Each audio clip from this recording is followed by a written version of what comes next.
Good evening, ladies and gentlemen. It's a great pleasure to welcome you to the 14th India Policy Forum lecture. Last year, when Arvind Subramaniam gave the lecture, he paid us the wonderful compliment of the best policy research event in the summer season of Delhi. And of course, imitation is the best, or replication is the best form of a compliment. And so actually around this event, several other policy research events, both in Mumbai and Delhi, happen. And so we are very pleased to welcome all of you here. The India Policy Forum is a somewhat unique combination of both original and rigorous applied research in economics and on economic policy, and the involvement of senior policymakers at various levels of government in the discussions that happen. This is all curated by the research panels of the India Policy Forum, who actively engage in a discussion of the papers that are presented, and these are then published in the IPF volume, or the India Policy Forum volume, which, depending on the day you look at it, is amongst the most, the highest ranked economic journals out of India based on citation counts. So we are very pleased to both be at the India Policy Forum, and particularly at this event, which is sort of the apex event of the India Policy Forum, and that's the IPF Lecture. I owe a great debt to my predecessors at the National Council of Applied Economic Research, and I'm very pleased to see Suman Berry just trying to find a seat for himself, since he is the one who started this 14 years back. For the first 10, it was a partnership with the Brookings Institution in Washington, D.C., and I think I saw Vikram here, and so we owe a great debt also to Brookings for their support through the years. Brookings India now has its own agenda and its program, but of course we are delighted that Vikram is here and that we maintain a relationship with the Brookings Institution. Let me get to why we are all here and why we have the great privilege of having Professor Lant Pritchett of the Kennedy School of Government in Cambridge, Massachusetts, here with us. Lant is no stranger to India, having lived here on 2 occasions, when he was serving at the World Bank, as I was too at that time, here in Delhi, and then subsequently in 2011-12, when he spent a year in Chennai, right? Lant is perhaps, to my mind, one of the most prolific and original thinkers about issues in development economics that confront every growing and developing society. And his ideas, which he will share with us, are both provocative as well as empathetic to an almost unusual degree to the problems that we in a country as complex and as potentially important and potentially a country that needs a great deal of the kind of right policy advice to make it grow, to be able to reach people in terms of opportunity and in terms of the life that they can lead. Lant has produced a number of pieces of work. He's been associated with a very large number of important publications that the World Bank has put out. I've had the privilege of working with him closely on the World Development Report for 2004, Making Services Work for Poor People, and it's actually a great pleasure to have a number of people on that team here. And I just want to quickly recognize Junaid Ahmed, who's here, currently the World Bank's Country Director for India, and Shanta Devarajan, who was the Staff Director of the WDR for that period. I'm not going to stand between you and Lant. Lant has a very distinguished academic career. His bio is with you, but throughout that period of work at the World Bank and then at the Kennedy School. What has really set Lant apart is both his passion for development economics and the originality of his ideas. And I think we are about to have a tremendous treat of some of those ideas. So, with great pleasure, I present Lant Pritchett to you. Thanks. Well, I see many friends and familiar faces in the audience, and it is actually, believe it or not, slightly intimidating to talk about India to an audience that is almost entirely Indians. And I want to emphasize that I came to India first in 1991. Some of you I actually met on the very first time I came to India in 1991. And I remember that in 1991, and many of you, more of you towards the back, probably don't remember 1991, but in 1991, it was not at all certain that India wasn't on the precipice of a very disastrous macro crisis. If anyone in 1991 had forecast with any confidence the unbelievably revolutionary success that India has had since, they would have been absolutely laughed out of the room. It was not at all certain that India would even weather the crisis in a, that they weren't headed, we were all fearing they were headed towards a Latin American style macro crisis induced stagnation, and instead, due, thanks in part to some people in this room, they made a series of quite good decisions that have led to just an unbelievably historically transformative growth experience. So as partly what I'm going to say is going to sound a little critical, I want to precede it with, India now has the luxury of worrying about what to do while times are good. You're not in a crisis. You're not facing any incipient macro crisis. You're not shipping billions of dollars of gold secretly to use as collateral for emergency loans. But the difficulty is that the good times never stay. No country has ever basically experienced uninterrupted rapid growth. Rapid growth is an episodic situation. And I've heard the phrase that 6% is the new normal. That's just not true. There is no normal of 6%. 6% will fade at some stage. And when it fades and how it fades is going to be determined by what people are able to do while the good times are here. So while the good times are here, India really needs to undertake some very tough challenges, because if they don't undertake them while the times are good, they will make the bad times come sooner, and they will make the bad times much worse when they do happen. And it will be in many ways harder to do what needs to be done during the bad times.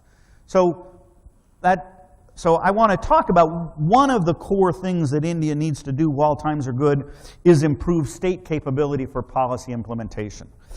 And I'm going to talk about some clarification of concepts of what state capability for policy implementation is, because I think a lot of the discussion about this topic, people are talking at cross purposes. They're using words that they think they mean the same thing and they don't mean the same thing, so I want to clarify some concepts.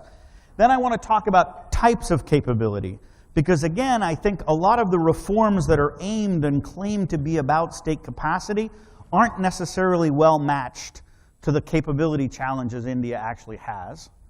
Then I want to talk a bit about techniques of successful failure. And I want to talk about those not to encourage them, but to identify them. Because after all, if India still has a corrupt police force, hypothetically, it is not 10 years into its independence experience, or 20 years into its independence experience, or even 40 years into its independence experience, which means if you still have a corrupt police force, someone's managed to fail at creating a non-corrupt police force while still succeeding in not having that become a crisis. So the techniques of successful failure are very important to identify, because in many ways they serve as camouflage And in order to get at the reforms that need to be done, you need to be able to sabotage the camouflage. So I want to talk about the ways in which the techniques of successful failure create camouflage around what really needs to be done, and then finally talk a bit about ways in which you might succeed in building state capability. So let me just start with growth is unbelievably good now. This is just a chart of India's growth experience with research that I did joint with Sabiachi. Where is he? He's here somewhere. Sabiachi and Carr from Delhi, where for every country in the world, we did a similar statistical procedure to identify when growth accelerated. The red line is kind of the average growth of the world during that period, and the green line is India's actual growth performance. And as everyone knows, after a very long time at growing at roughly the world average, India was never a spectacular failure on the growth front, there were a set of growth accelerations that have basically been historically transformative for India and for the world. India is now just an entirely different actor on the world stage because of these massive growth episodes. But what this research shows us is that every country that has had a growth acceleration has had a growth deceleration at some point, besides India yet, although India started very slow. And India is already into among the longest sustained rapid growth accelerations on record, which means either you've learned to defy the laws of gravity or the law of gravity is about to be applied. So it is almost certain that sometime in the near to medium future, India's growth will decelerate. Not because you do anything wrong, but just because it's the natural process of regression to the mean. So now, when these episodes of growth end, and again, we have done these growth episodic dating and magnitudes for every country in the world, they end very differently. Some rapid growth episodes, like South Korea's, ends with a gradual deceleration. They reach a very high level of GDP, and then they naturally decelerate to more modest rates of growth. But that actually is extremely unusual. The number of countries that have transited from very rapid growth to moderate growth is actually a small handful. Equally common are sudden stops. You know, I'm old enough to remember the words Mexican miracle, Brazilian miracle.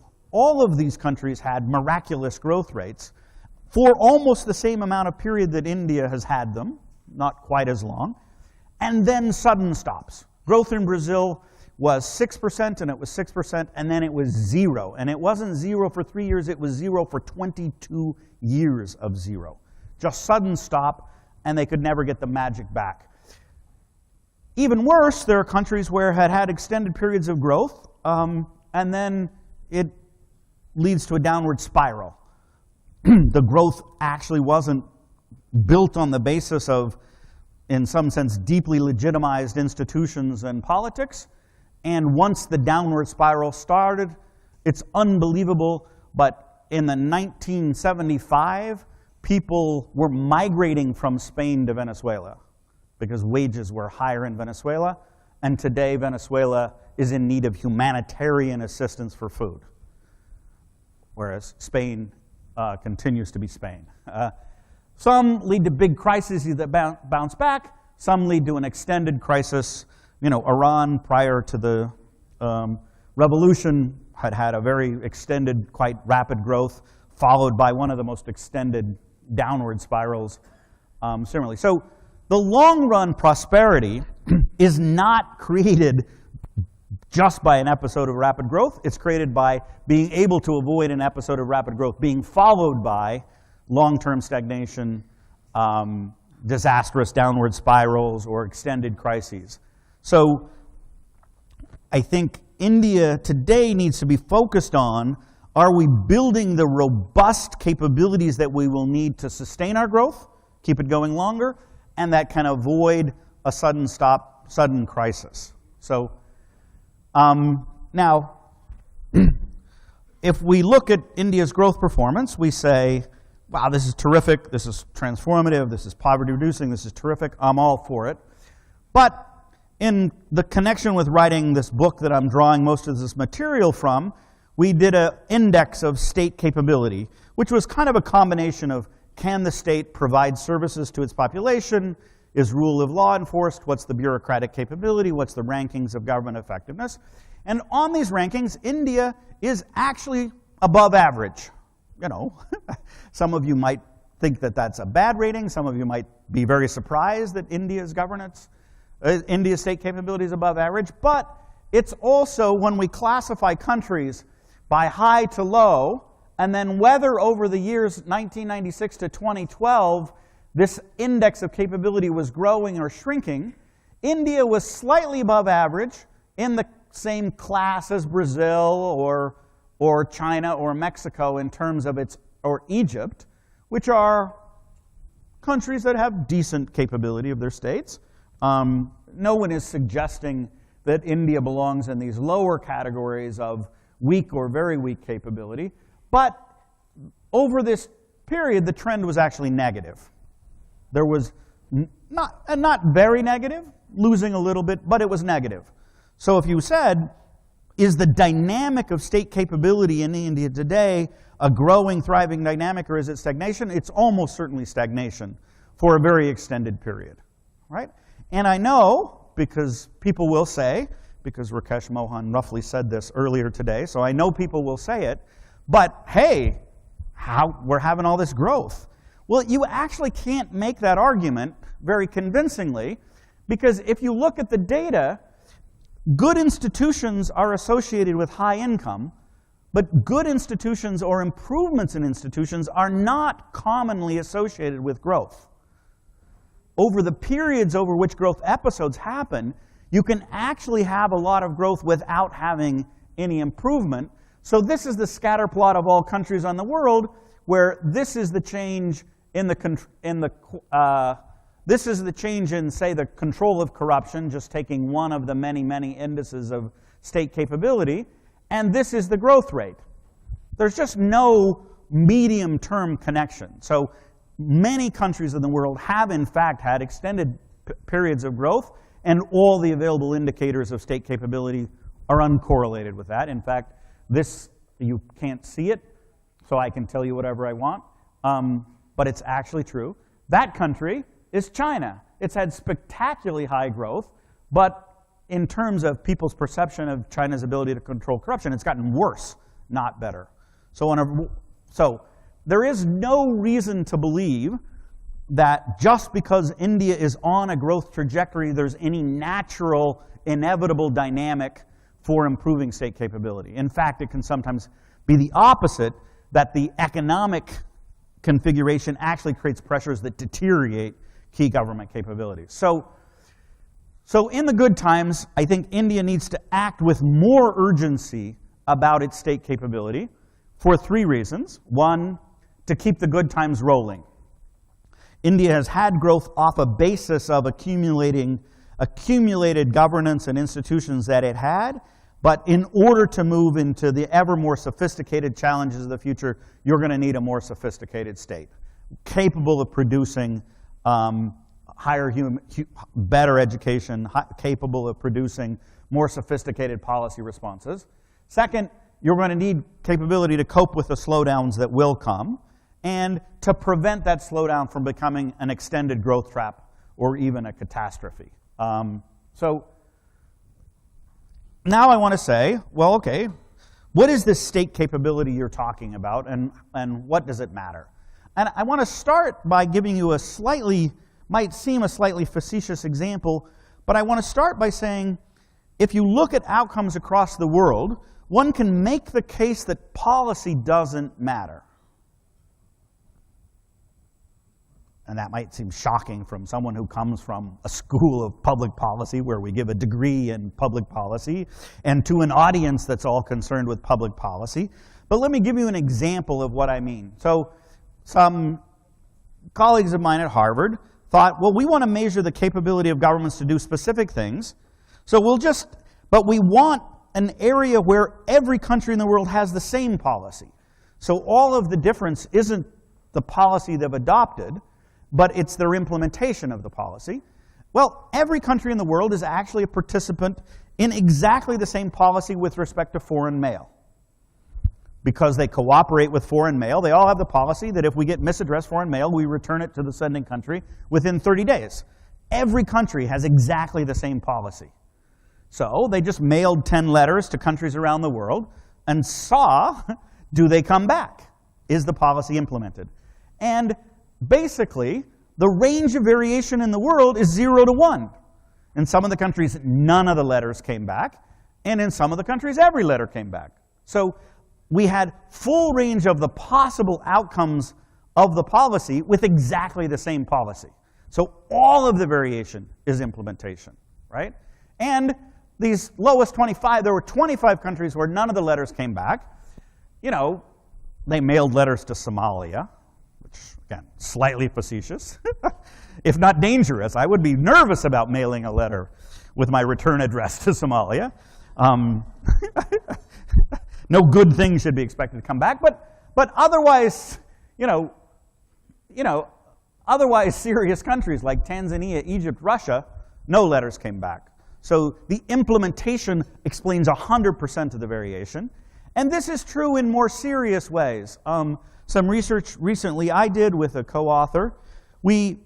There's surveys done around the world called the Demographic and Health Surveys that interview large samples, nationally representative samples of women. And they've added to this just a simple sentence. Can a woman read a simple sentence? Like, farming is hard work, or children are important. Of women who had completed 6 years of schooling, in Nigeria, 11% could read a sentence. This isn't of women at large. This is of women that had sat through 6 years of schooling. Only 1 in 10 with that schooling could read a sentence. In Rwanda, nearly 100% of those who had had 6 years of schooling could read. Now, none of this is because any country of the world has the policy of not teaching people to read. They all have exactly the same policy. No country says, let them come to school, but reading, who needs it, right? That's the purpose of schooling. That's enshrined in every policy of schooling, and yet we have a range of outcomes roughly from 0 to 1, none of which is explained by countries having different policies, or at least different policies as to the objectives. It's all their ability to carry out their policy of actually educating children. So, analytically, what is this capability I want to talk about? And I want to emphasize that a policy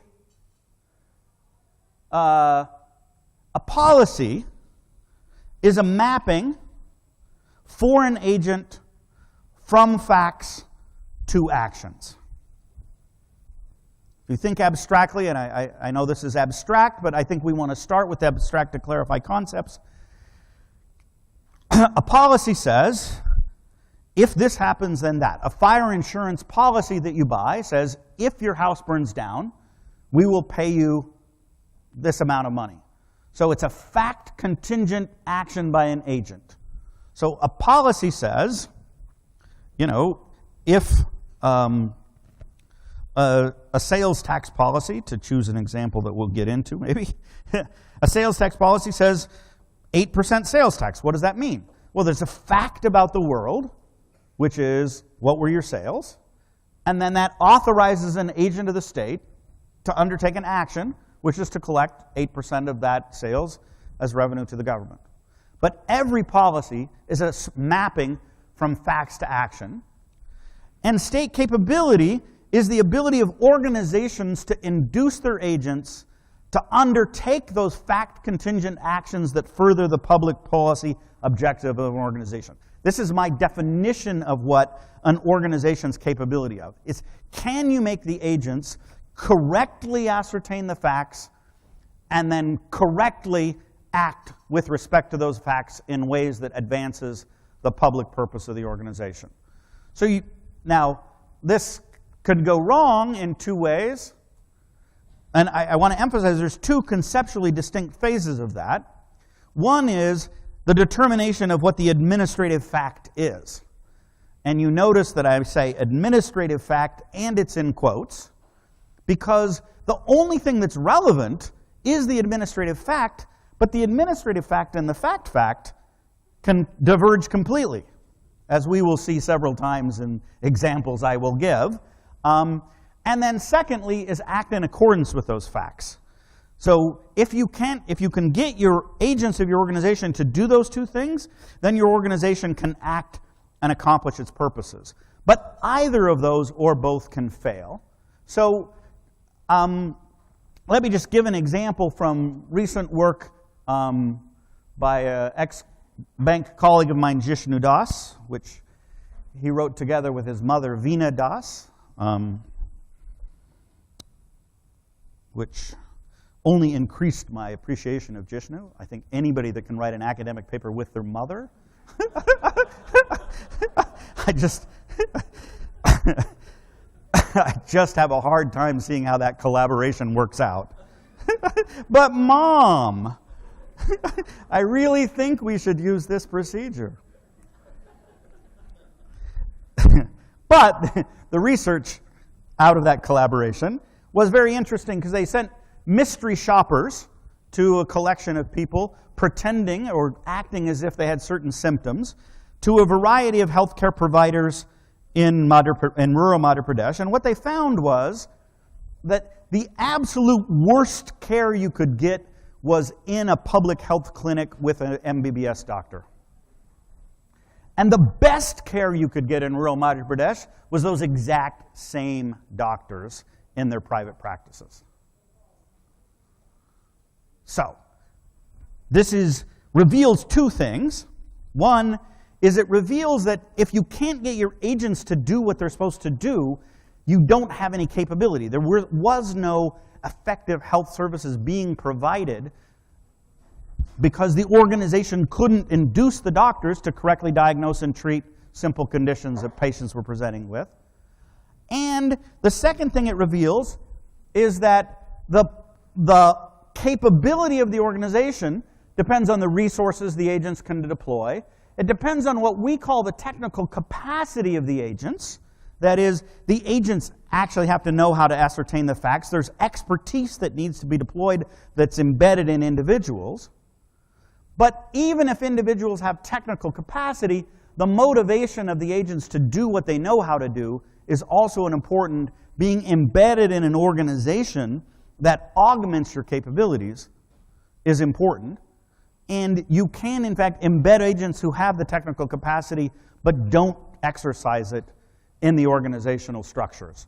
And what happens in rural healthcare is that this is the outcome when you see a public sector doctor in their public clinic in terms of quality, and you see that this is a standardized checklist score.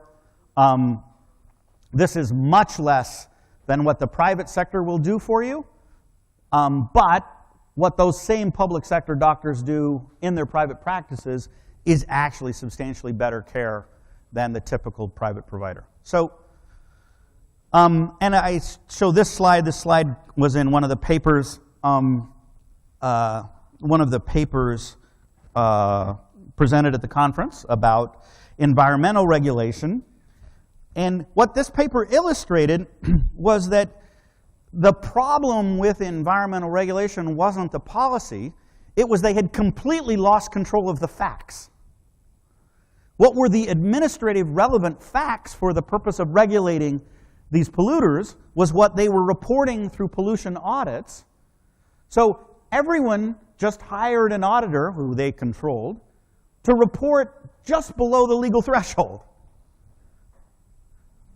Whereas when they actually did fact check, not only was it as you expected, many firms had much higher pollution than they reported, but a substantial number of firms had much less pollution than they reported. Which is really, truly astounding. You have truly lost control of what the facts mean when people just routinely tell you, I'm just below the threshold because basically I don't want you to give me any attention. Like if I actually reported my true number, you might think that seems odd and come visit me. I don't want to visit. So everybody just clustered just below the threshold, which meant anything you operated on with respect to acting as if this was the facts was wrong. It was wrong both on the on the downside, that there were pollution out there you weren't recording, but you were also losing the ability to look at best practice firms. You weren't revealing even the truth on the upside. So I think, to a large extent, what low capability and dysfunctional consists of is, in fact, losing control of the facts. The administrative facts which are maintained are, in fact, a deeply maintained total fiction. If I go and look at the books, I may be ascertaining a total fiction, but that is, in fact, and I hate to use that word too many times, but that is how that's what the organization is operating on, right? So let me now talk about a few techniques of successful failure. And this is the part where I think anybody that's worked in the real world understands and knows already, so I'm probably just putting words to what you already did. Matter of fact, one of our authors was explaining these techniques of successful failure to a president of a country, to the president of Liberia. And at one point she looked at him and says, "What do you think I do all day?" She knew exactly what we were talking about. So the first technique of successful failure is, if you can't succeed, look like a success. Right? Isomorphic mimicry is a phrase that sociologists of organizations have created. So of these two snakes, one is deadly poisonous, one is completely harmless. But this snake, why all the bother with venom? Who needs it? Right? Why all the bother with fangs? As long as I look enough like a successful snake, I get all the survival value of being a poisonous snake. So a lot of the initiatives and reforms in the public sector are about presenting the camouflage of isomorphism. We will adopt the best practices of similarly high-quality organizations around the world, as long as they don't really affect what our organization does. And so, you know, in international audiences, I often ask, how many people have you been in a country where the policemen are corrupt? And everybody, I'm not going to do that here, because like, everybody will raise their hand and then say, how many of you been in a country where the policemen don't wear uniforms? Well, what's the role of a uniform for a corrupt policeman? It's camouflage.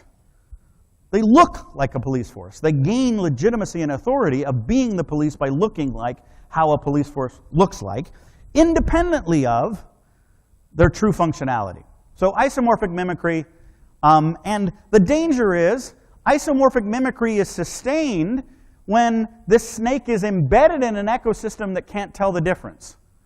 So when your system is closed and any novelty or any proposed agenda is evaluated for its agenda conformity with the existing kind of how we want to look, then in fact your optimal solution as the leader of an organization is to be an isomorphic mimic.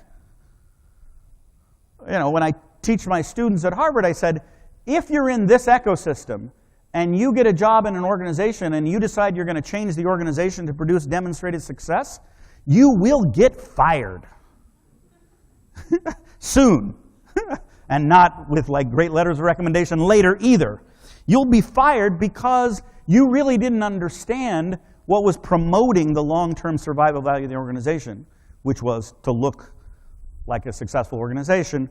And this lines up then to where the leadership adopt organizational strategies and frontline workers are then freed from any sort of performance orientation. The second technique of failure is what I call premature load bearing, which is you try and do, and we call this the 4 twos, because after all, 4 twos is already premature. You're doing too much, right? Because how can there be 4 twos? Trying to do too much with too little, too soon, too fast. There are 4 in there somewhere. And what that means, though, is when you're enforcing a regulation or you're trying to do something, the existing tax code, if it's complex and discretionary, actually puts a lot of pressure on your organization. So think what an army can do on the parade ground. It can march around, it can look good, I can get 100% accuracy with my rifle shooting, as long as nobody's shooting back. But the test of the capability of an army is how much you can do when somebody's shooting back, when you're actually under real pressure. And the more pressure you put an organization under, the more likely is that organization is going to collapse. So if you take an incipient organization that has very little capability and put it in a situation where it's under too much pressure, it will not just slightly deteriorate, you will turn an army into a mob. And when you turn an army into the mob, the capability of the army on the parade ground is irrelevant, it's a mob. It has zero capability. So part of the issue is, and once you're at that, then no amount of training of the individuals or modest changes is going to change. This is a multiple equilibrium. Once you're in a collapse mode because you're under too much pressure, you can't train an army while they're retreating in a rout. So once organizations are in dysfunctional mode, putting more pressure on them is unlikely going to be key to success. I'm going to skip these slides because they're wonderful, life-changing, and you would love them, but I'm going to skip them. So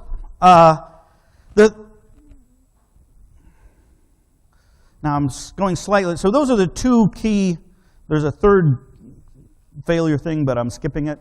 Now, the second conceptual thing I want to get out on the table, because I think this is really important for understanding and debating the current efforts of building state capability in India today, is what kinds of capability are you building? So if I go to a physical trainer and I say, I would like to build my athletic capability, what are they going to do? They're going to say, well, exactly what do you want to do? That's not enough information for me to design a program for you. If you want to be a volleyball player, then there's one kind of capability you need. You need agility, you need quickness, you need stamina, you need to be able to leap high in the air, and I can have a set of capability building exercises devoted to that.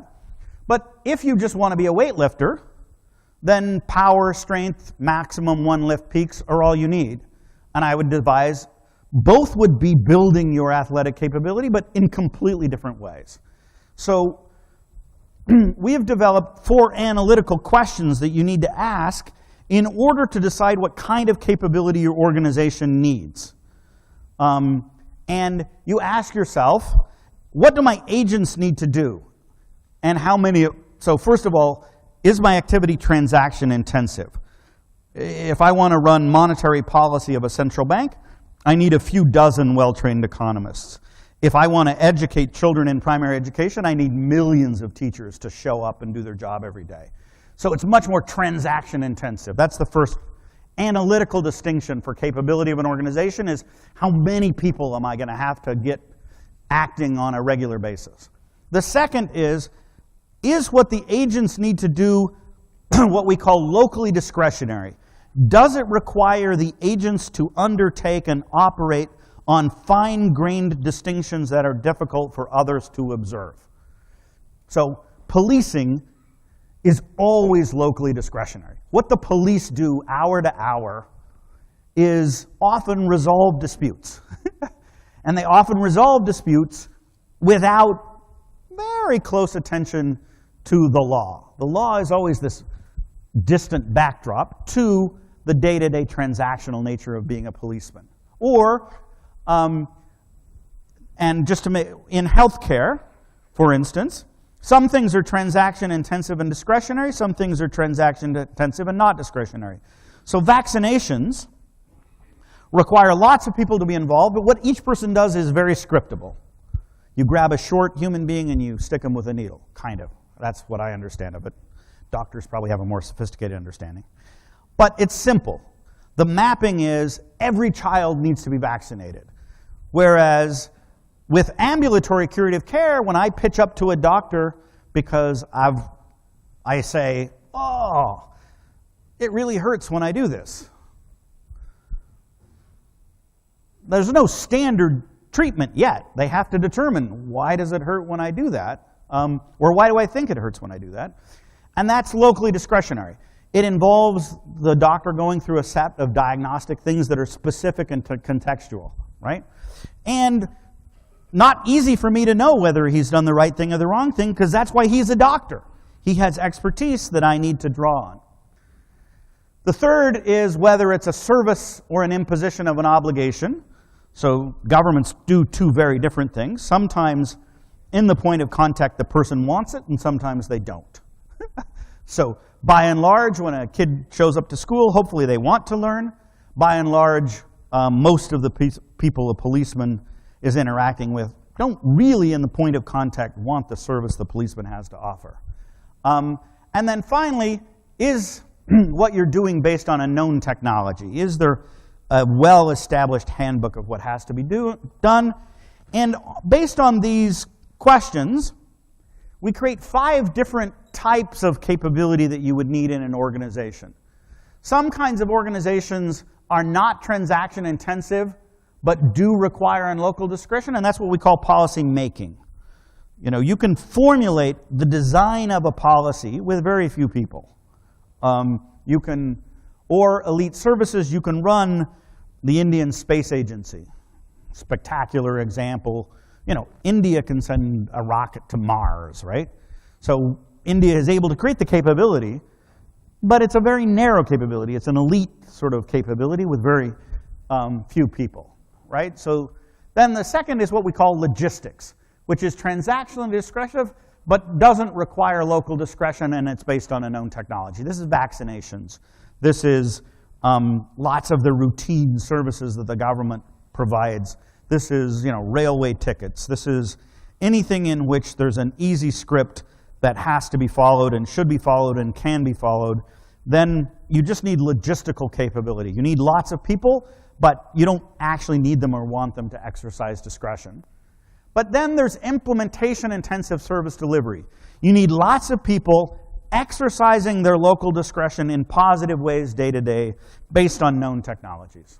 So primary schooling, what a teacher does minute to minute, day to day, has to be based on the teacher using their discretion to respond to the classroom, to respond to the audience, to respond to what the child knows or doesn't know. This is also true of implementation-intensive imposition of obligations. We often, you know, policing, again, is an implementation-intensive activity. And then finally, there's a category, these we kind of assume that even though it's locally discretionary, there's a known technology. Then there's the category which we call wicked hard, and we call it wicked hard because we invented it in Cambridge where they don't pronounce their R's. And that means that this is something where you're trying to do it for lots of people. You actually require your agents to exercise discretion, but you actually don't have a handbook of it yet. You need those people to be innovating on the fly to create the capability to do it, but you can't specify it. So the difficulty is that the 21st century and the challenges that India faces are mostly about implementation intensive and the wicked hard. India actually does a pretty good job at policy making. Right? Policy design is actually pretty good often. Especially if you ignore the fact that the policy design doesn't take into account implementation. If you assumed the implementation capability was there, then the policy design's good. Second, India does reasonably well at logistics and is getting better at logistics. But the real challenges are things like ensuring that India has an educated population for the future. If you go back to that slide about variation in the countries of the world, I didn't emphasize it, but only 50% of adult women who completed 6 years of schooling in India can read a single sentence. This isn't like critical thinking. This isn't like applying reading comprehension. This is a single 5-word sentence. Half of children half of adults who completed primary schooling can't do that. That's implementation intensive. That's core to India's future, right? Things like tax collection, and you know, the GST is going to focus everybody's mind like a laser beam over the next year or so on how do you actually implement this new tax code, right? Where the temptations are obviously large and obvious for the tax collectors to be detracted from their duties, and you're going to need a lot of tax collectors actually doing their duties combined with a lot of information. And the wicked hard is a lot of the things that will help India succeed in continuing a structural transformation to become a more and more sophisticated economy will actually require the government to do things that it doesn't know how to do. And it's going to have a mode of learning for doing it. The problem is often the response to low capability is to pretend it's logistics. Is to say, that squishy bit that we can't really measure well, let's ignore that for now and focus on logistics. And there's a Greek myth about a man, Procrustes, who wanted all of his guests to fit well into his bed. He was very concerned that all his guests fit in his bed, so what he would do is, when the guests were too tall, he would sneak in the night and cut their legs off. That was his adjustment of the bed he had with the guests he had. And I think there's this temptation to, when you're confronted with failures in implementation-intensive activities, to ignore its implementation intensity and try and make it logistics. Pretend that healthcare doesn't actually require skilled practitioners. Pretend that teachers actually don't need to exercise skill in pedagogy. Once systems decide that it's about logistics, then they can often get the logistics done while failing at the larger task. So this is, this is data from the government sources about enrollment in government schools in Tamil Nadu during the kind of period in which SSA and the Right to Education Act were coming on stream. And during this period, according to the official data, 1.2 million children less were in government schools.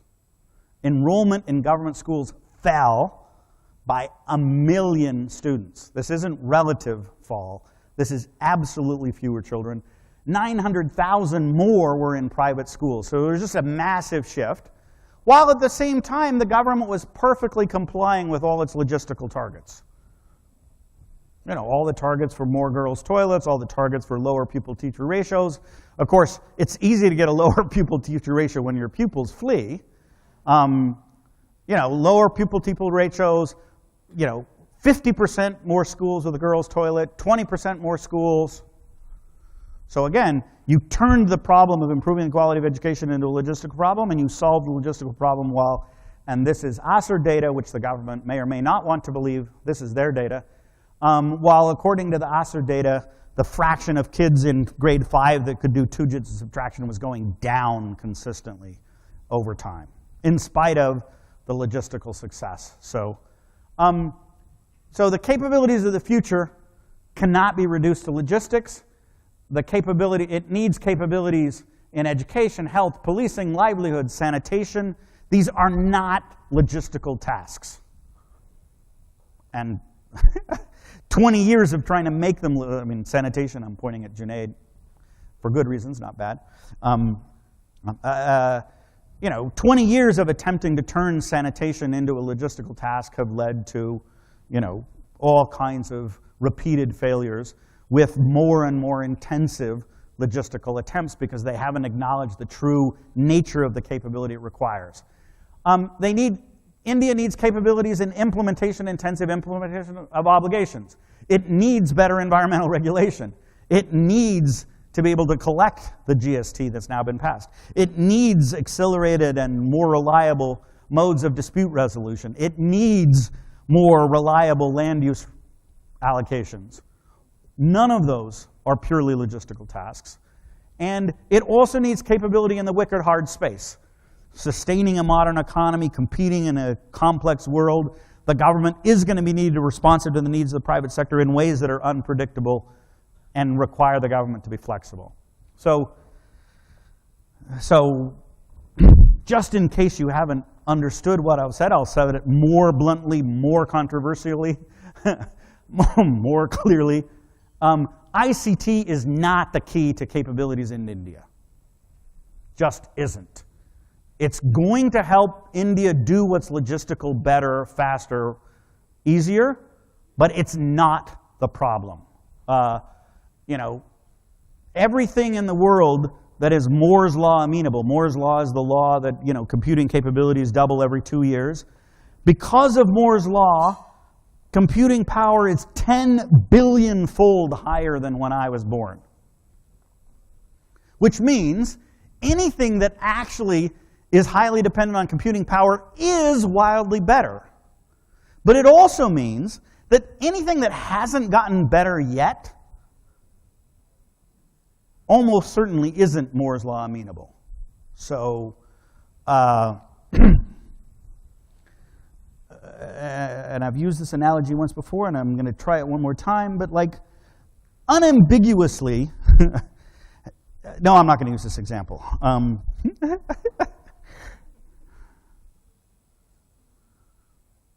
Now what the hell? So just in our everyday lives, people have been married for a long time, right? Some people. Well, a very long time, but other people have been married a long time too. You know, almost certainly, there's no evidence that marriages have gotten twice as happy in the last 30 years. Marriages are about the same level of happiness as they were, if anything, slightly lower. But your access to pornography is like orders of magnitude better. Because pornography is like Moore's law amenable, and a good marriage just isn't a Moore's law amenable phenomena. It's like, and to the younger in the back in the crowd, like if at some point in your marriage you say, let's use technology to really keep accurate track of who's really pulling their fair share in this marriage, call the divorce lawyer then. You know, the Fitbit of household chores is not going to solve your marriage problem, because marriage is about kindness, marriage is about consideration, marriage is about respect, marriage is about getting along, none of which is a Moore's law amenable phenomena.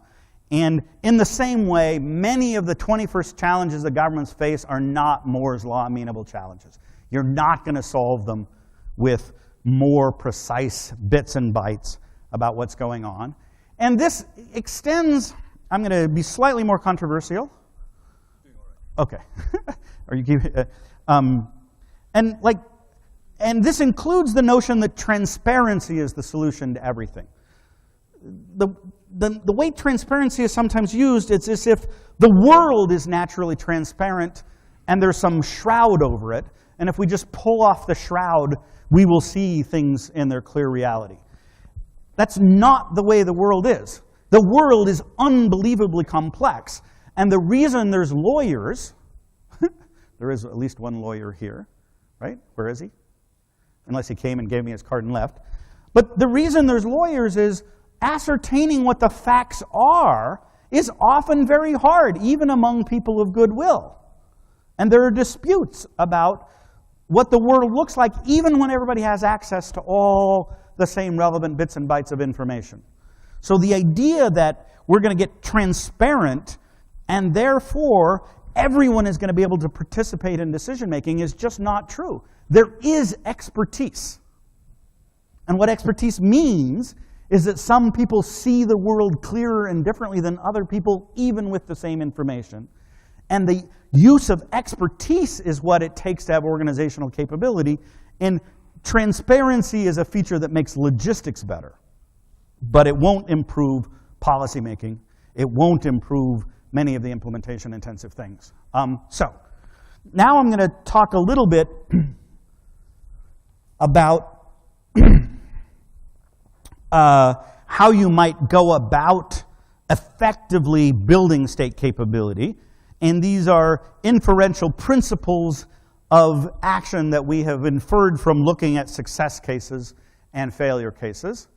And these are acknowledging that you're starting from a situation you're in. Meaning, you know, there was a phrase during the transition in Eastern Europe that was bandied about in favor of big shock reform that you can't cross a chasm in 2 jumps. Well, you can't cross a chasm in 2 jumps because if you fail on the first jump, you don't have another first jump strategy. You have a bottom of the canyon with my legs broken strategy, which is a second, it's not a jump, a second crawl strategy. Unfortunately, India, it's not 1947. India is not a blank slate with respect to the public sector. It has organizations, it has a police force in every city and town, it has schools, and you can't imagine that you can blank slate reform these organizations. You have to start from where you are, and where you are is often brutal.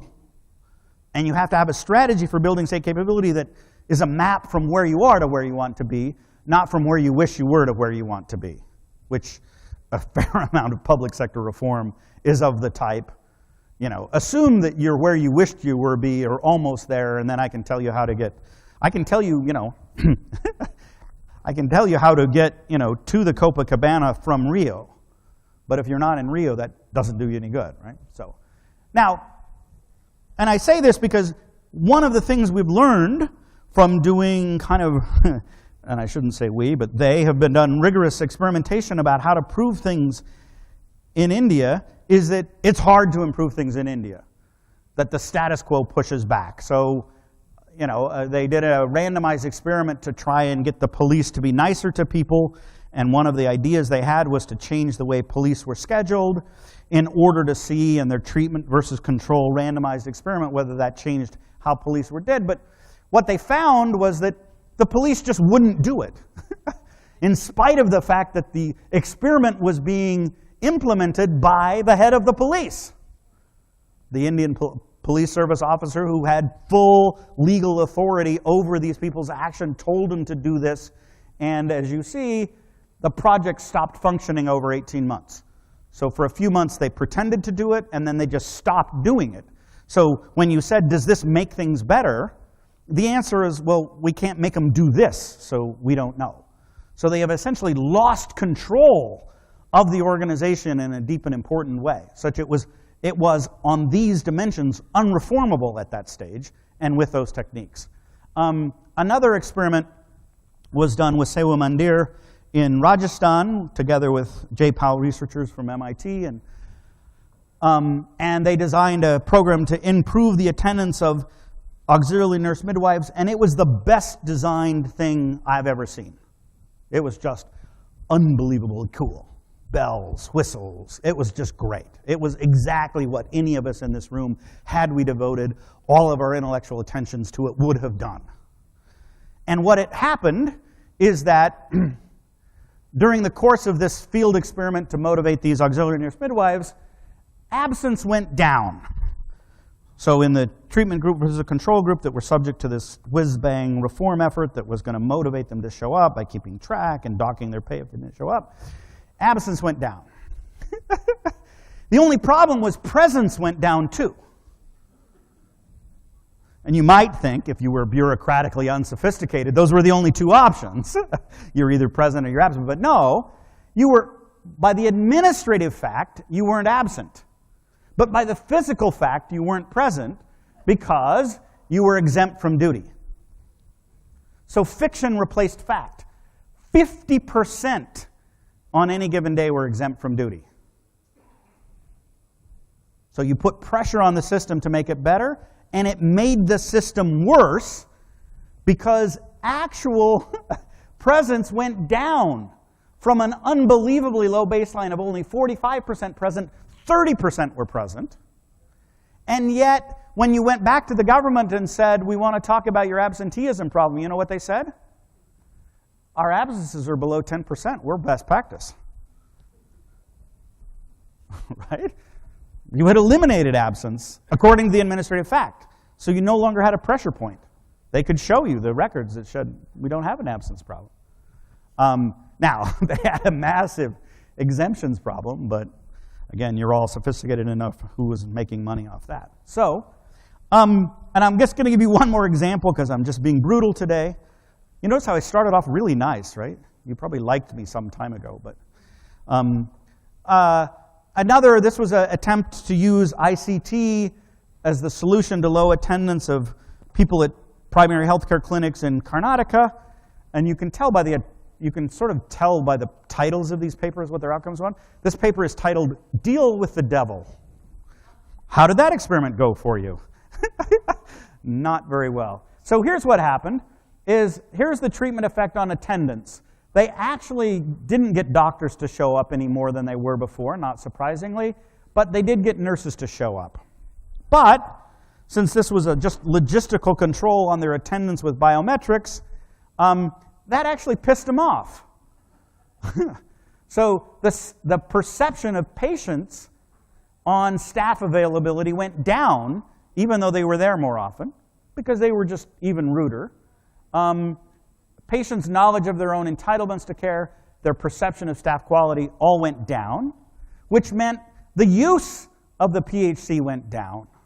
So people just stopped going to the PHCs that were subject to the effect of incentivizing people to show up. And instead they went to larger hospitals and private hospitals, which then actually improved birth outcomes. So in a truly perverse sense, a standard, let's ICT the hell out of it, really record whether these people were here and make them come, improved birth outcomes by worsening care in the clinic and driving people away from the clinic. So, all of this is just, and could be dozens more examples like this, and these were all done by super well-intentioned bureaucrats and government officials working with super well-intentioned academics and researchers. It's just starting from a baseline dysfunctional situation, it's very hard to predict what will happen, because you've lost control of the facts, right? None of these nurses didn't know it was Tuesday, right? The knowledge of the fact, you didn't need training of the nurses to teach them when Tuesday came around on the calendar. They all knew it was Tuesday. They just weren't embedded in an organization that motivated them. So our proposed set of principles we call PDIA. And we call it PDIA because we know in the government and development world, if you don't have a 4-letter acronym, you must not have a real idea. So PDIA, which stands for Problem-Driven Iterative Adaptation, which is an approach to building the capability of organizations by producing results. So again, a lot of times the notions of building capability and results have been separated, where you think I'm going to build capability, then I'm going to deliver results, whereas we reverse that logic. We say you're going to build capability by delivering results, and the way you're going to do this is these are our 4 principles. First is you're going to look for local solutions to local problems. And what we mean by local problems is precisely the problems that you can generate political and administrative authorization to act. Because if the people involved don't perceive it as a problem, you can't make them implement a solution. So you've got to find the problems that the relevant actors are willing to work on. And this is actually often the most difficult stage. And it's the stage that you always skip. It's always, we know what the problem is, we often know what the solution is, then implementation is them doing what we told them to do. By and large, you've lost control of the facts. You can't do that. You have to actually create a process in which local problems get nominated that can create the combination of political and administrative willingness to work the problem in a way that everyone acknowledges what the problem is and what the world will look like when that problem's solved. Then, once you have a local problem in which you have authorization to act, the second step is authorize problem-driven positive deviance. Too often, compliance cultures kick in where you assume that compliance is the objective. The way to change that is to make the objective, and then authorize people to act towards the objective in a way that may not be compliant with the existing processes. You've got to authorize people to do something different. After all, if you've been doing the same and failing, you've got to authorize something different. Then you've got to try, learn, and iterate, adapt.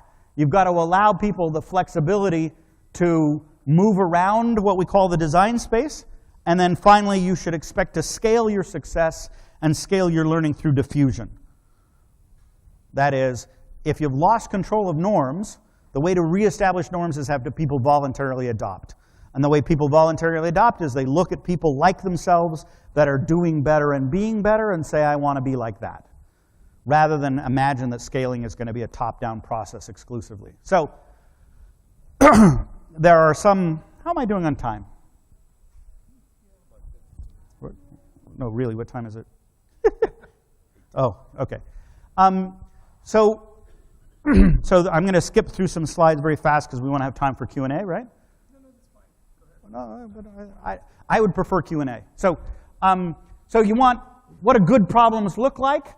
Well, the one way a good problem looks like is it's not a solution.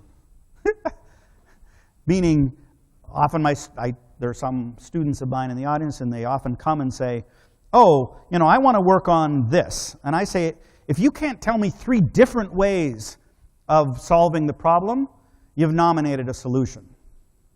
Because often people nominate a solution. They say, oh, the problem with the education system is it doesn't have a rigor, it doesn't have a EMIS, it doesn't have a management information system. Well, if I've dictated that's the problem, there's only one solution to it. It's build a management information system. And whether that's causally connected to outcomes becomes irrelevant, and I get lost in implementing. So it's not solution-driven, and it's rigorous about measurable goals in the output and outcome space. And you want to distinguish compliance-driven from problem-driven.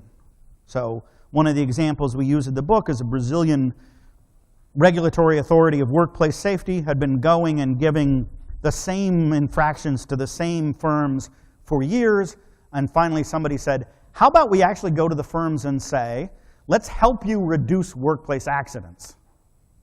So rather than the inspector showing up with a goal of compliance, show up with a goal of performance. How would I help you? And they were able to reduce fatalities and workplace accidents enormously, even with the limits of given compliance. So you've got to move people from a compliance-driven to a performance-driven. You've got to have authorized some agents, not all agents. This is often a process that starts small among small parts of organizations and spreads out. So you authorize some agents to move from existing processes to flexible and autonomous control to seek better results. And this is an autonomy for performance accountability swap, essentially. And it only works, of course, if the authorization is problem-driven, measured and measurable. You can't give people more autonomy without performance being measured and measurable. Then you have to allow a certain amount of fence breaking. You have iteration and adaptation. Once you have defined a true problem and know what the world looks like when that problem is being solved, then you can learn a lot more about it. Whereas if you're in compliance-driven mode, you can never learn that you're failing. Because as long as, Tamil Nadu was losing 1 million students to public schools while they were succeeding, because that was the only thing they were measuring. And then finally, the basic problem with dysfunctional organizations is a collapse of internalized norms of performance, and this has to be reversed. And reversing that is actually going to require that it diffuse through the organization.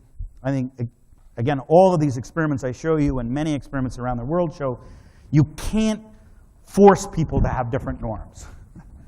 And once those norms have collapsed and you've lost control of the administrative facts, you can't, in some sense, you can't force people back into better performance without them voluntarily adopting it.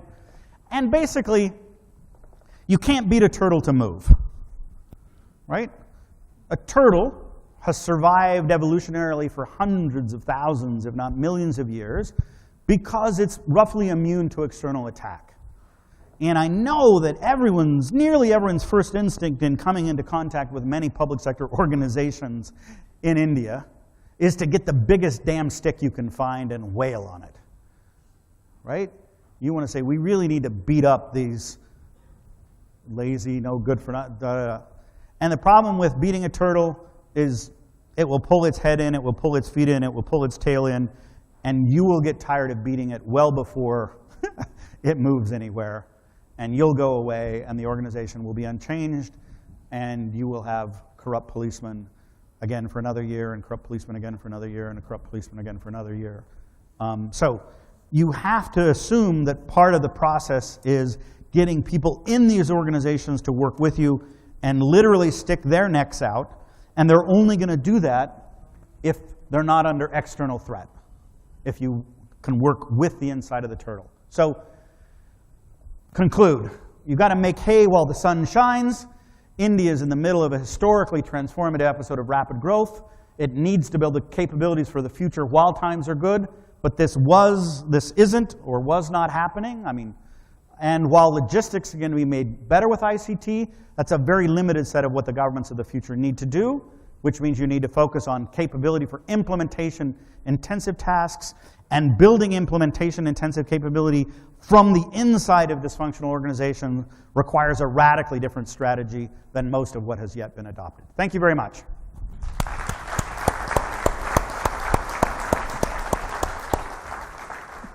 Should we take questions? Yes, absolutely. The floor is open. I'd like to see a show of hands, and we'll take questions, perhaps a few together. Do we have a mic, or are we going to I think people will have microphones, yes. No, can we have it in the front first here, please? Yeah, just wait for me to direct you. Thank you. So, and if people can just announce their names, that'd be great too for everybody else. Vijay Joshi. Can you hear me? Apparently no. I have to hold them. I think it's all right. Yeah, if you aim it at yourself, then it'll do it. The light has come on, so listening to you, it's a great lecture. Listening to you just makes one feel, starting from where we are, how monumentally difficult the task of building state capability is. So the thought comes to mind, there are certain things that the state simply must do, which it cannot, which the private sector just can't help. But there are others which are not pure public goods, like health and education, where the natural thought, if given the picture you have painted, is shouldn't the state have a voucher system in primary education and primary health care, and do some other things like regulation there and training the untrained private doctors, a different set of things. And maybe that's not beating the turtle, but maybe that'll move us from where we are. Dan, do you want to take a few questions first? Yeah, why don't we take two or three so I can dodge the hard ones. Okay, gentleman there. Yes. I have a short question, Professor. How would you use PDIA if you could illustrate in the example that you gave of increasing the presence of nurses in this country? How would you use PDIA? Okay. Question here in the front. Oh, no. Devesh Kapoor here in the front, please. Can we have a microphone? Go ahead.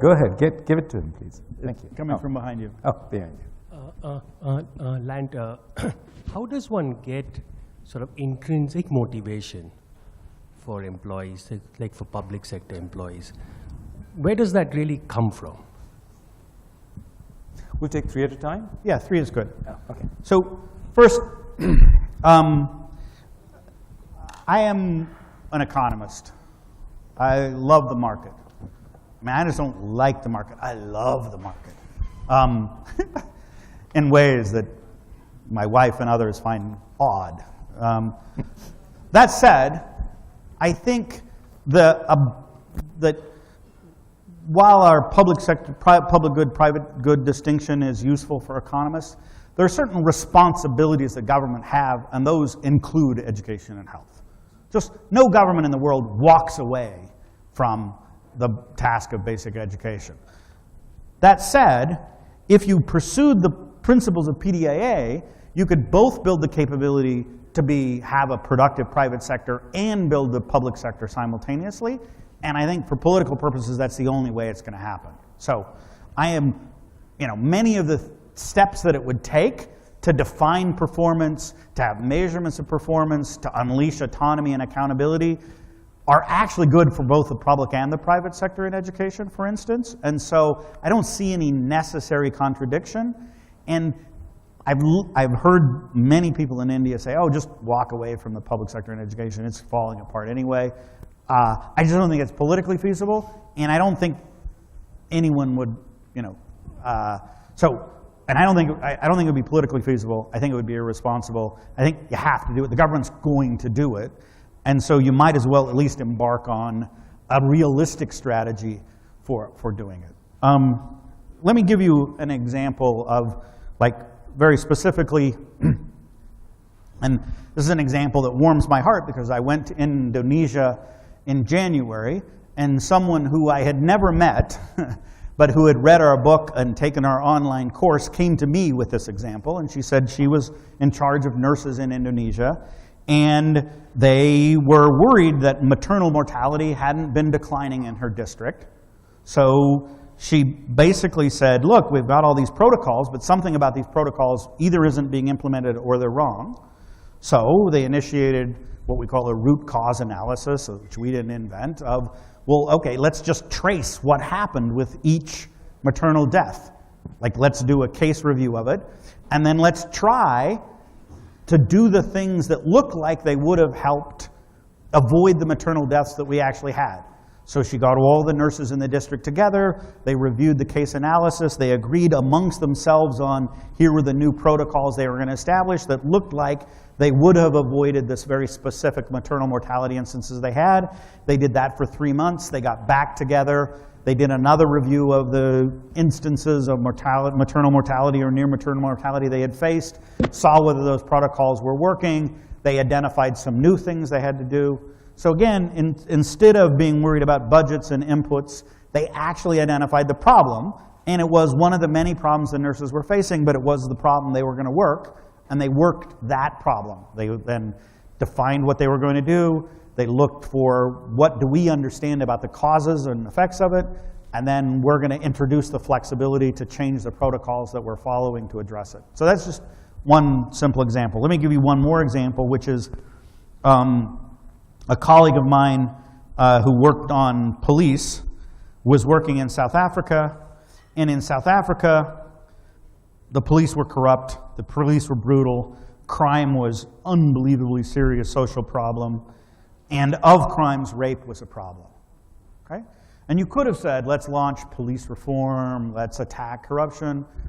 What they said was, we're going to work so that a woman who is raped is treated decently by the police.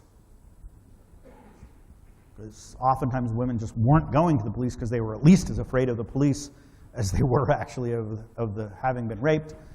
And that identified a problem they could work. And they identified a problem that you could then get people with already had the intrinsic motivation to work on it. It wasn't yet threatening any core interests of the organization, so there was, little or no pushback. And then, you could combine activists outside the police with people inside the police and say, let's just review every step from the commitment of the crime to how the woman is treated by the criminal justice system and make it better. So they worked that problem. And again, it wasn't revolutionary, but at least by working that problem, they got people believing the police could do something positive, both inside and outside. So you changed the mentality, you changed the dynamic, you started. And this is what we mean by building capability by delivering results. By identifying a concrete problem, working that problem, you then create the capability to work the problem, and it starts to spread, which gets to, in the first instance, what we're trying to do is unleash the intrinsic motivations that's there, right? I think in every organization, one of the things that happen in organizations and how they become dysfunctional, in every organization there's kind of rent seekers that are willing to take advantage of the organization. There's compliers that are willing to do kind of what they're told but don't have any broader vision. And then there's people that actually care about the purpose of the organization. The problem with a lot of public sector organizations is they create process controls to prevent the rent seekers from abusing the organization, but those process controls are even more effective from preventing people from actually being successful. Because after all, the rent seekers are much less likely to pay attention to the process controls, than the innovators are, right? So partly what the approach does is it say, let's create an opportunity for the already interested to have the flexibility around the process controls to do better at what they're doing in a way that creates feasible local practices, like on rape, like on maternal mortality, that other people can emulate. So you start pulling the organization from the motivated and pull the compliers along, and then worry about the rent seekers later. Whereas I think a lot of public sector reform efforts are focused either on the rent seekers or on the compliers first. And I just don't think that's a feasible way, particularly with a dysfunctional organization. So, you know, to some extent, we wish we could create more intrinsic motivation, but one thing that's absolutely demotivating to intrinsically motivated people is that their organization itself is preventing them from doing things they know would be better in order, again, to prevent the rent seekers. So part of this is creating an island of or an ink spot of performance that is positive deviance in order to unleash the intrinsic motivation that's there, mostly in every organization. Then hopefully you start pulling the organization this way, rather than actually, you know, getting the precisely the people you need driven out of the organization by, I can't do anything, I'll go off and be an academic, or I'll go and work in a consultancy, because I would love to work in the public sector, but I can't. Should we take 3 more? Yes. Slip. Ooh, sorry. Thank you. You know, that was really a great lecture, and I think if we could do some of these things to improve public service delivery in India, that itself would be a huge achievement. But you started off by, you know, linking state capacity or macro sort of state capacity and growth and so on, which had a bit of a puzzle, because you find zero correlation, and presumably the prior is that if we did get to better state capability, deliver better public services, while, you know, things are going well for India and we're in a sweet spot, that eventually would translate into sustainable growth over a longer period. But that correlation, as you said, is zero correlation, so it's puzzling. Okay, Swami? Lant, everybody will agree on the need to improve state capacity. So getting away from that abstract thing to concrete, name me 3 things that Modi can do quickly and easily. Okay, Shanti at the back, and the lady there. No, the back. Thank you. I'm Shanti from IDF. I understood your talk, and it's coming from these supply side of government delivery, and of course we see that it's a totally moth-eaten system out there. But what is it that is making Indians so spectacularly tolerant of this sort of a delivery system? Because other than the corruption movement that brought the ordinary citizens out to the streets to sort of emphasize their, we have not seen much of any organized protest coming. And this is a democratic country, and this is a puzzle. One more? Yeah. Ashok? What you said about public sector organizations, that is completely different from being a government servant, retired government servant. We believe that we have to come on time, go at 5 o'clock, not slap the boss, follow processes, and we are secure for 30 years. Now, what you are asking for, there are a few people with missionary zeal who want to do things. Let them free and let them act. But what do you do with those of us who have joined after paying a bribe? We have secured the job because we can take kickbacks. And we are not missionaries. We have joined because we wanted to be rent seekers.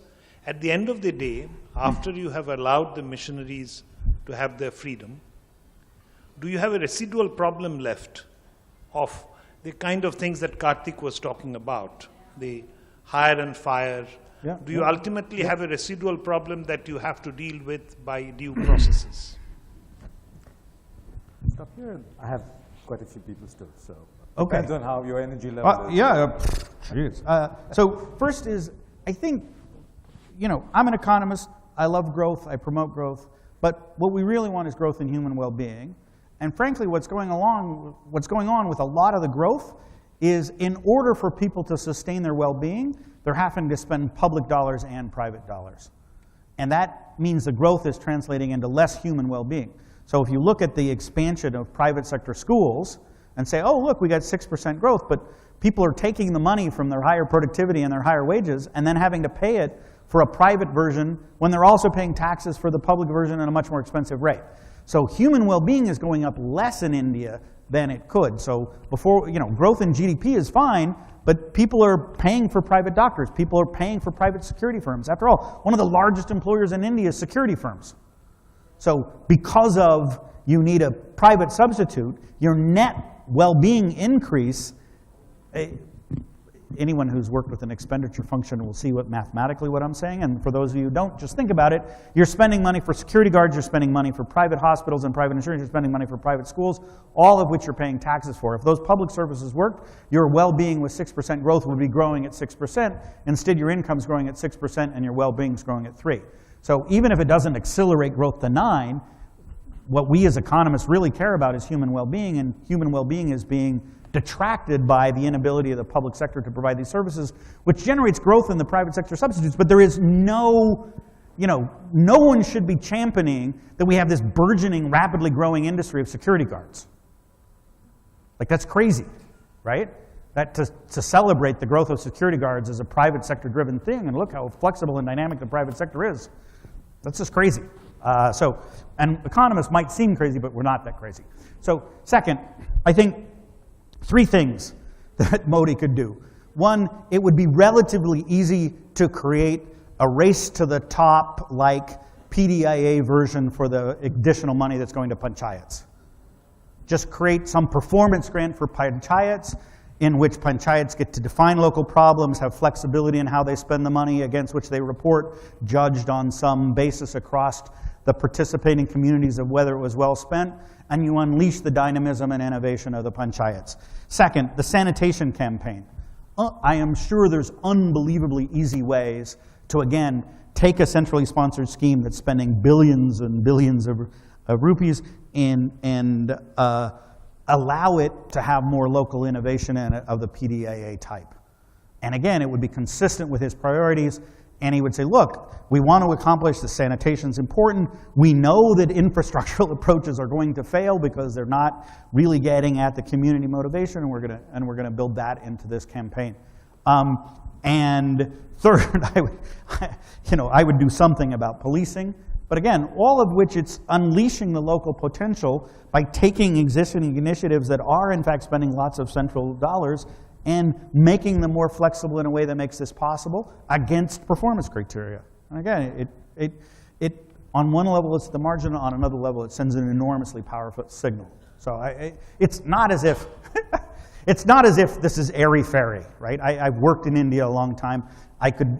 There are plans like this out there, but they're often seen as, oh, gee, it doesn't spend all the money. Well, we don't, you can still spend all the money and do this as an initiative that's built into it. The third is a supremely great question. I think one thing the Indian government, so I'll preface this by saying, people in the world so badly want there to be a United Nations, they pretend there is one. Whereas anybody who's been around the United Nations know that it's nothing of the sort, right? So I think, I don't know why I'm hesitating. The IAS has been so spectacularly good at projecting the fiction that it's actually been slightly inhibiting of the fact, in my view. India does an enormously good job of pretending it's a capable state. you could actually come and talk to people like you in this room. And I mean, we brought Indonesians, which is a much higher performance country on every standard of capability, to India, and they came away thinking India was terrifically better than Indonesia. And it was like, that wasn't what you were supposed to learn. And the reason was, every district they went to, they talked to the district collector. Wow, here's a terrific, brilliant guy who can talk strategy and tactics and da-da-da. And they didn't actually get far enough into the weeds to realize that none of that was translating into real organizational capability of an extended bit. So I think partly India has been tolerated because India has the camouflage down. It is camouflage perfected. And then the last question is, I think I have my very heart, and I think we use this phrase in our World Development Report, I'm a strategic incrementalist. I want to have a long-term strategy, but operate incrementally, right? So if you're worried about the kickbacks, if you attack the kickbacks first, you will fail. If you try and build in the organization where some people are taking kickbacks, some performance orientation, you're building a counterweight to that, and eventually you can build enough counterweight that you can eliminate the other. So again, a lot of these public sector reform strategies, we want to start with the rent seekers and move to the motivators, but a lot of what you do to attack the rent seekers actually demotivates the motivated rather than gets them on.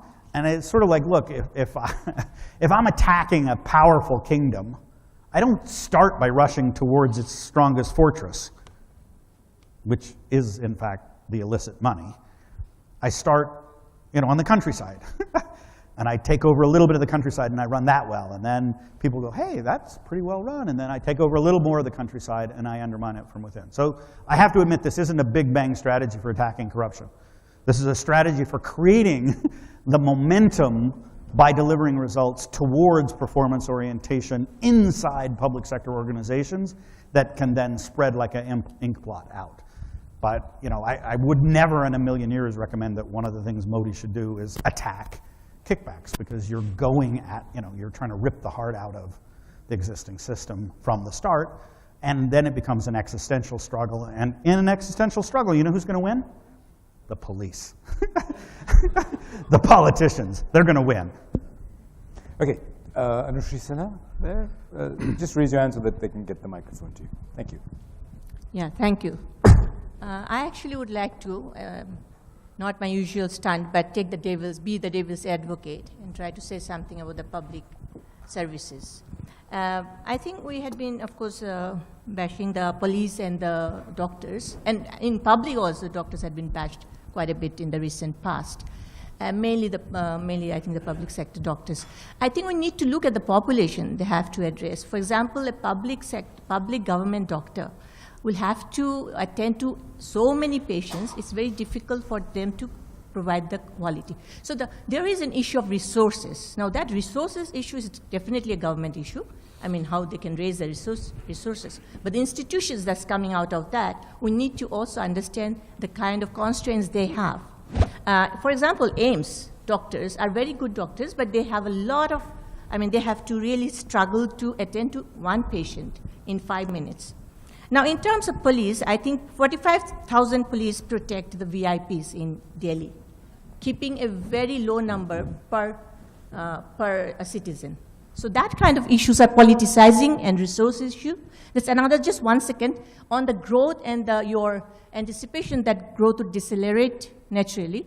I think we need to also look at the gender component and look at the structure of the economy and say whether a gender dividend might sort of do something to it. Thanks. Mr. Mohan here, Dr. Mohan, Rakesh.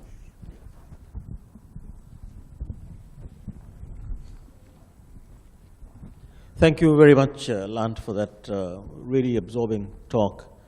You started by saying that the Indian capacity was above the average, and it was in the same group as China, the ones that you set up. What your data said, I don't know that. Yeah. Now, what is puzzling to me is that many examples that you gave, we've been hearing for 15 years or so, which is that public doctors don't go to their clinics, nurses don't go to their clinics, Indian teachers don't teach, they don't show up to school. As the Sarva Shiksha Abhiyan went on, the achievement went down, etc. And so the puzzle in some sense is that if we are above the normal, or above the average, is it worse in other countries that the pure doctors even show up even less than they do here? Do nurses show up even less than they do here? Do teachers show up even less than they do here? Are the police even more corrupt than they are here? Or is that not correct? Is there something special about Indians not showing up to work?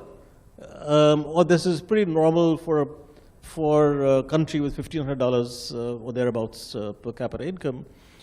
So I think it's something been puzzling for 15 years actually, that many of the studies that you quoted is what we've been hearing 15 years. And all the RCT wallahs keep doing it. And we get the same examples actually for all this period. But one doesn't get a sense of what the issue is in some sense. Why is it so bad? And particularly in the context that one of the answers that you gave is, look, the government can't walk away from this responsibility for education, health, public services, police, etc. The lady there? Hi, I wanted to ask you, as someone who's really familiar with India and the public sector in India and attempts to reform it, if there's any example that you can point to or what you think has been the most successful example of public sector reform somewhere within India. Are there any positive examples that you can tell us from here? You've talked a lot about some of the things that have been tried and haven't worked, and I just wondered if there's anything that has worked here that you might tell us about. Thanks. If you could just hand over the microphone, Suman. Suman Berry. Two separate questions, if I may. Firstly, it's my impression, I may be wrong, Lant, that the US handled the problem of corruption in public service fairly quickly, linked with the Hatch Act or something like that. So I'm just wondering whether that's a case where top-down worked or bottom-up, or whether there was any application of your principles. My second point is this vexed issue of state capability and growth. This is geeky, but I'd still be interested to know how, if at all, this relates to the literature on the middle income trap. I mean, is this a discussion of economies at a particular moment in time? Because part of what you had to say seemed to be generic, not just about countries at India's kind of stage. Do you want to take one more and stop? Or? Yeah, let's take one more and then stop. I'm sure you're I'm now okay? Standing between people and dinner, so. I think food for thought is actually sorry, big premium right now. Food for thought versus food for food, huh? Okay. I'll make one quick comment. I mean, this, so in the spirit of something optimistic, I mean, I think there certainly is an attempt to move towards this approach of saying, like, recognizing that high-performing organizations provide autonomy to frontline operators to deliver outcomes but hold them accountable, whereas in government we do exactly the opposite, which is hold you accountable for process but not for outcome, right? So that's the shift that you want to make. Now, we're starting to see this a little bit with, say, ease of doing business, but that is still easy because it's a market test. Because the investment will come or not come. In the social sector, it's much harder because you still, market tests don't work as well in terms of people's ability to figure out the quality. So I think this is a 5-year agenda, and we're just starting to move towards independent measurement of outcomes and creating indices of outcomes. And the hope is once these outcome measurements stabilize within a few years, you can start tying some central money to that. So this is certainly an idea that's kind of working its way through the system and trying to get implemented, but maybe this is pushing along the way you're talking about. Okay, I'm going to, 5 questions. The first is, I just want to be clear, I'm not, I want to be super clear. I'm not saying fixing this would accelerate growth. I think India has fallen into the trap of constantly comparing themselves to China. China, this is like watching Usain Bolt run or watching a cricket MS Dhoni or something. Like, this is watching the best cricket player in the world and thinking, oh, I have to be like them or I'm a failure. 6% is really super fast growth, and nothing I'm saying is going to accelerate growth in the short run. This is more what will avoid, sharp decelerations and what's needed to sustain even the rate. But this isn't about accelerated growth. And second, I think I heard there are lots of things that inhibit the functions of the state besides what I'm talking about. But to some extent, I hope this process also reveals those. Because the problem is that if you don't have people actually tracking, measuring, pushing for performance, it's hard to identify what the bottlenecks are. And then you get into input supply mode in which, oh, well, the reason they're failing is X, Y, lack of input. But you don't actually know because no one's striving to get more input. So Kartik Muradalan, who just asked the last question, has done large-scale studies in Andhra Pradesh where they give schools more resources. But in a context in which no one was actually driving for enhanced performance, the incremental resources just didn't make that much difference. Whereas if you had first kind of tried to create a performance-oriented culture and then unleashed, and Kartik has other experiments that suggest this is true, that if you first create the performance orientation, then give resources and enhance functionality, you actually get functionality out of the combination. So nothing, I'm trying not to be, unicausal that all of the problem is this or that, but the problem is there's lots of things that need to happen for things to work, but unless you create a performance-oriented culture, you'll never identify what the bottlenecks are, and so you drop in things that aren't bottlenecks and not help. Second, unfortunately, Rakesh, yes. We've now done the same similar absenteeism studies in African countries, and the situation is in fact worse. So, what? Worse than India. For instance, they gave a performance test of the knowledge of fourth grade teachers in which to be a qualified, being an adequately knowledgeable teacher, the teacher had to be able to answer 80% of the questions on the fourth grade curricular level. And in Mozambique, not a single surveyed teacher passed that standard. So basically, you've got illiterate teachers. I think, so the second issue though, Rakesh, and I wrote a paper, one of my famous phrases is a flailing state. One of the features of India is the top is phenomenally good. You look at the legal system, the Supreme Court's actually a pretty good Supreme Court, and it gets worse the further down you go. The IITs are terrific, world-class, assemblies of students and faculty and et cetera, and the further down the education system go, the worse it gets.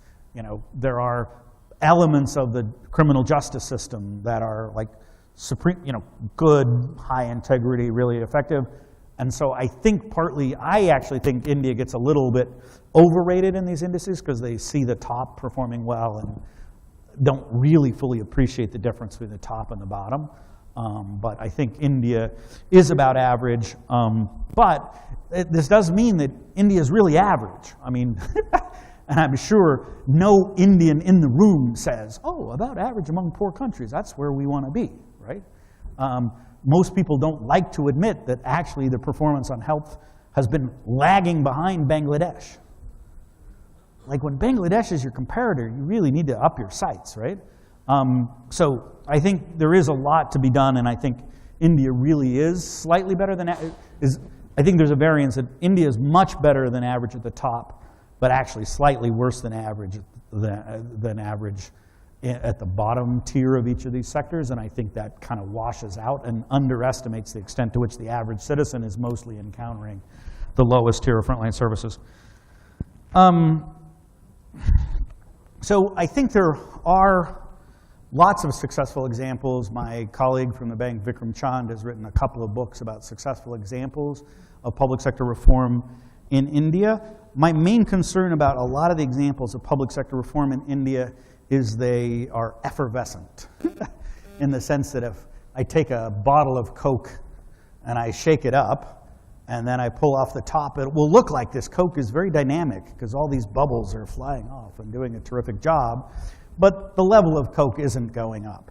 So, in the Indian system, a dedicated IAS officer can produce success, probably at lots of different levels, And a lot of IAS officers choose in their district to pick one particular program, and that program succeeds, or at a slightly higher level, they do some things.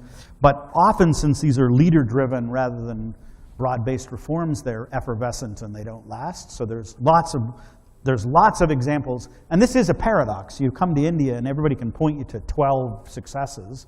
And then you say, geez, if there's all this success, how come it's not getting better, right? And I think it's this effervescent. And part of what PDIA is to start smaller, build more foundations of it so it doesn't disappear with the formal leadership. That said, I have my doubts about the efficacy, but the livelihoods programs in Andhra Pradesh were really an amazingly effective, I'm not sure, they were amazingly effective at doing what they were doing. Created in a public sector environment, and and if you look at the reasons why they're successful, a lot of they were there. They had political authorization. The chief minister gave them space to work. They created, internal culture of performance where they had metrics and measurement and were pushed. So, and sustained and eventually grew to be national programs based on the Andhra Pradesh model because they were in fact successful at creating, again, I have my doubts about their true efficacy, but they were effective organizationally at doing it. So it's not as if, and again, and the other thing is at the top, there's lots of examples of, I mean, this is a country that sent a rocket ship to Mars, for heaven's sake. There's not, in some sense, a deep and abiding lack of capability or lack of capacity of individuals. They're harnessed into unproductive organizations. I mean, there's actually a paper, I mean, in some sense, current Indian public sector organizations are value subtracting. You take a person and you make them a civil service teacher or you make them a contract teacher, they actually teach kids less well in the civil service. So an organization exists to make people more productive in the organization than outside of it. Many Indian organizations are value subtracting in technical capacities. So Suman, in response to Suman, I think it's a very deep point that one of the things that every successful organization does is it creates a completely false but important myth about how it became the successful organization it is. So history is always written by winners, and winners always lie. So the elimination of corruption in the US did not happen fast. I mean, I read a biography of Teddy Roosevelt in which at 25, he wrote the civil service legislation to adapt meritocratic hiring for civil service positions in the New York State government and saw it implemented only when he was president of the United States at like 55. So if 30 years is fast, it happened fast. But that struggle was long, difficult, and contentious. But what every organization does is they have a mythic origin myth of like why we're so successful that often is completely at odds with the facts. So it's very hard, to actually understand people's success. And then, yes, I'm trying not to use the word middle income trap, but I think this is relevant, meaning, sooner or later, India's growth will require more capabilities than the state has the ability, and it will cause it to slow. Now, I don't want to call it middle income trap in India, because India is nowhere near middle income. India is like 20 more years of rapid growth from being middle income. It's a growth duration trap more than a middle income trap. But I feel a lot of what's responsible for the episodic nature of start-stop growth is that countries build off an existing capability set, but if it's not reinforcing its capabilities while it's growing, sooner or later that peters out and you go back to like normal rates of growth. So yeah, I think this is relevant, but again, I'm not talking about accelerating growth over 6, I'm talking about thing. And the last question is, damn it. Karthik's. Oh, Karthik's. Yeah, Karthik was saying wonderful, optimistic things, that there are things being done, and once you unleash the frontline workers, there really is scope for doing this. Karthik is involved in several large-scale experiments in the education sector that are doing, again, are avoiding, in some sense, the boutique-y nature of trying to do little things, but are doing big things, and it is possible to have success in India. I hope I'm a friend of India. I'm optimistic about India. When I moved to India in 2004, my children said, "Why are we moving to India?" And I said, "Come meet the people that will rule the next century." You should get to know them because they're going to be important in the future. I'm the friend that's telling you you have something in your teeth. I'm not your enemy. I'm just your honest friend. But that said, I'm not a pessimist. I think there's every reason. Again, I came here in 1991. In 1991, there were every reason to be pessimistic. Many people were pessimistic. I looked at India and said, with a modicum of releasing the constraints on growth, this country can be much richer than it is. I think everyone was right to be optimistic about India ex post. I think about this, there's no reason why India can't succeed. And I think with the efforts of people in this room, we will. Thank you very much.